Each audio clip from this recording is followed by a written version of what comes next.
Fanamby io no anarana nisaloran'ny andiany vaovao izay nivoaka avy teo anivon'ny sekoly ambony mampiofana ho mpiasam-panjakana na ny Enam ny Praiminisitra Lehiben'ny Governemanta Andriamatoa Faly solontenan'ny Olivier no ny solontenan'ny fitondrana Malagasy tao anatin'izany lanonana izany.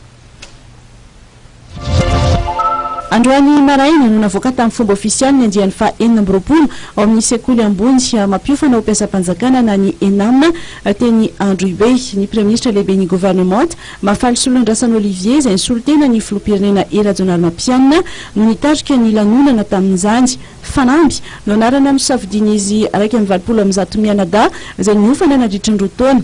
Niatefa tamin'ireto andiany reto ny afatry ny Lehiben'ny Governemanta nandritra ny fandraisam-pitenenany izay nanambarany amin'ny tokony sahina mijoro sy manova ny tsy mety amin'ny sehatra misy azy avy. Noresan'ny Lehiben'ny Governemanta nandritra ny lateny ihany koa ny makasika ny mpiasam-panjakana no isan'ireto farany izay manodidina ny 9 sy ray hetsy eo manerana ny Madagasikara nefa mandalo eo amin'ny 70 ka hatramin'ny 20 isanjato amin'ny teti-bolam-panjakana madiodio. Volam-bahoaka no ikarakarana-tsika mpiasam-panjakana ka aoka ny izay lafatra indrindra isika manina mora itakina be koa ny mpiasam-panjakana satria izy ireo no antoka afaka mitondra antsika ny amin'ny fampandrosoana ho iatrany ny tenany. Arak'izany netefa tamin'ny ministra ny asa-panjakana ny asa ary sosialy ny lahateny nataony amin'ny tokony atao amin'ny anatsarana ny satany ny mpiasam-panjakana sy ny lalàna mifehy ny asa mba hifanaraka amin'ny toetrandro.